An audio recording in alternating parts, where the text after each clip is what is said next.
প্রবলেমটা হচ্ছে এই ইকুয়েশনটারে ডিওয়াই ডিএক্স করতে হবে, ঠিক আছে।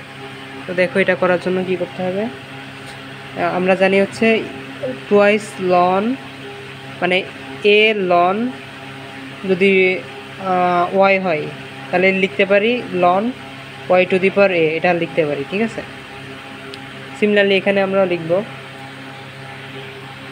এখানে তোমার এক্স সমান সমান তাহলে ই লন ওয়াই স্কোয়ার, ঠিক আছে, এটা লিখতে পারি এই যে এই ফর্মুলা অনুযায়ী। লনের সাথে যদি কোনো কিছু গুণ থাকে সেটা লনের পাওয়ার আকারে লেখা যায়।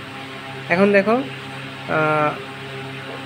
আমরা জানি হচ্ছে e to the power ln x, এটা যদি হয় এটা সমান আমরা এক্স লিখতে পারি, মানে ই এর পাওয়ার যদি লন হয়, সিমিলারলি তোমার লনের ভিতরে যদি ই থাকে এটার ভ্যালু তোমার 1, সে এখান থেকে তোমার আসে ই টু দি পাওয়ার লন, মানে লনটা এই পাশে গেলে কি ই টু দি পাওয়ার হয়ে যায়, মানে লন মানে তো তোমার লগ ই বেস ই, তাই না, এটা মানে তার মানে এটা এখানে চলে যায়, মানে এটা পাওয়ার চলে ই টু দি পাওয়ার 1 সমান সমান লন আর কি।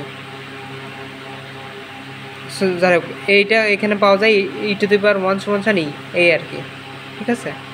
এখন দেখো এখানে আমরা লিখতে পাচ্ছি কি লন ওয়াই স্কোয়ার, তার মানে ই টু দি পাওয়ার লন ই এর পাওয়ার লন মানে হচ্ছে ওয়াই স্কোয়ার হয়ে যাচ্ছে, এখানে তোমার এই সমান সমান ওয়াই স্কোয়ার হয়ে যাচ্ছে, তার মানে এক্স সমান সমান ওয়াই স্কোয়ার। এখন তুমি হচ্ছে বাকিটা করতে পারো, ডিওয়াই ডিএক্স বের করতে হবে, এটা তো তুমিও পারবা।